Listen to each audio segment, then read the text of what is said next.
Memang betul Palestin tu negara yang dijanjikan untuk Yahudi. Tetapi bukan sekarang Yahudi oi. Bagaimana Zionis Yahudi boleh mengaku Palestin ni dia apa punya? Sejarahnya ringkas. Bukan sejarah ringkas, sejarahnya panjang. Saya ringkaskan. Ketika Nabi Musa selamatkan 12 suku kaum kabilah Bani Israel daripada Fir'aun. Okey? Satu, terselamat dari Fir'aun. Yang kedua, mereka manusia yang terbelah, yang diselamatkan oleh Allah daripada 12 laluan yang Laut Merah terbelah tu. Faqul nadrib bi'asakal bahr. Dalam surah Al-Baqarah, Allah selamatkan Bani Israel, Yahudi yang follow Nabi Musa, selamat. Maka Bani Israel Yahudi terpisah, terselamat dari dua kemungkaran dan kebinasaan. Satu, Fir'aun. Yang kedua, laut yang akan menelan mereka. Tumpang keberkatan kemuliaan Nabi Musa, selamat. Ketika sampai ke seberang, tuan-tuan, nak pergi ke Madian, Sallallahu alaihi wasallam Muhammad, Nabi Musa kumpulkan 12. Disebut sebagai 70,000 Bani Israel Yahudi, 12 kabilah, keturunan. Dan ketika ini, Nabi Musa kata apa? Wahai Bani Israel. Ada ketika, tuan-tuan, Yahudi ni Allah panggil dalam Quran dengan menggunakan 3 panggilan. Yang pertama, Bani Israel.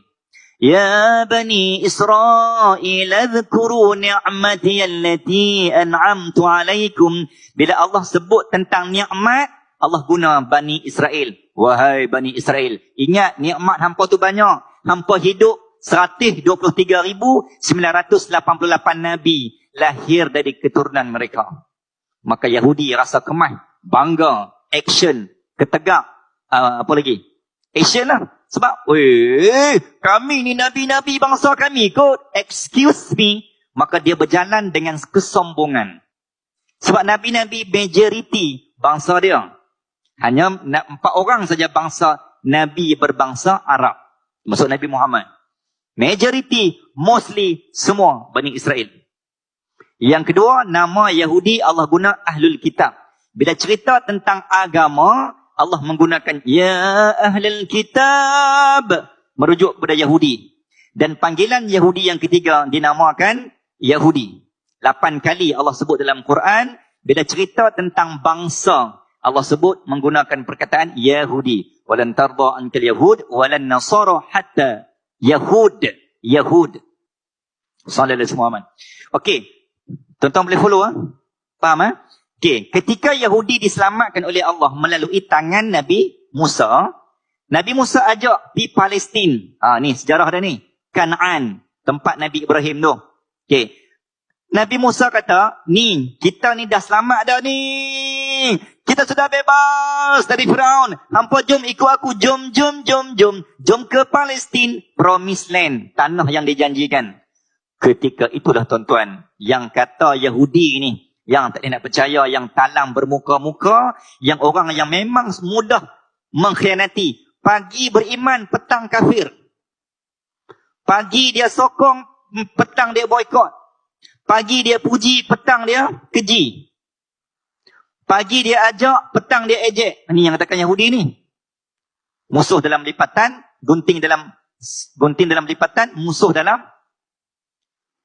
selimut, api dalam sekam. Ni, Yahudi. Baru tak sah yang Allah selamat, hang tengokkan mukjizat Nabi kan. Hang tengokkan dzalika min ayatillah. Sepatutnya, logik akal, iman hang bertambah. Tetapi tuan-tuan, dia boleh lawan Nabi Musa. Wahai Musa, hang nak pergi Palestin, hang pergi. Kami tak mau follow sebab di Palestin tu ada bangsa lain. Sebab kami takut, hang pergi dulu. Hampa pergi dulu. Kalau jadi apa-apa pun, hampa tanggung dulu. Dia sanggup menghantar Nabi Musa. Kalau jadi apa pun, hang dulu kena. Akhirnya mereka buat apa tuan-tuan? Berpisah dan berpecah. Maka mereka tak follow ingkar arahan Nabi. Yang tak follow inilah tuan-tuan, dipanggil Yahudi diaspora. Bertebaran seluruh dunia. Afrika. Sehinggalah sampai ke Jalan Yahudi Pulau Pinang. Jangan terkejut, Penang pun ada Yahudi. Telah ditukar kepada Jalan Sultan Zainal Abidin. Jalan Zainal Abidin kan? Dan di situ ada perkampungan dan ada perkuburan Yahudi.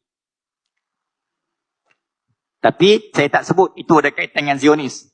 Yahudi ni banyak bangsa, suku kaum. Kita kan 12 kabilah. Yang tu kita cerita lain. Mai mana Yahudi sampai kat Penang? Siapa yang bawa mereka? Sallallahu alaihi wasallam. Tuan-tuan, okey, balik cerita ni.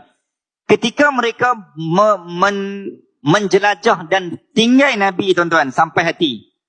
Bangsa inilah, tuan-tuan, yang melahirkan Zionis. Bila hampa tak follow, hampa dah cari tempat, hampa dah membina kehidupan, sehingga hari 17 tahun 1788 terbinanya kerajaan bangsa Zionis. Diasaskan oleh Theodor Herzl. Bangsa Zionis. Bapa kepada Zionis. Ketika melawan kerajaan Turki Uthmaniyah.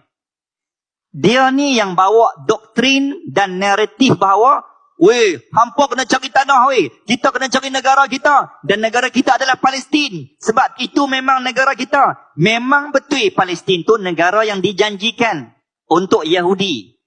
Tetapi, bukan sekarang Yahudi, weh. Wahai Yahudi nak abang mai sejarah dia.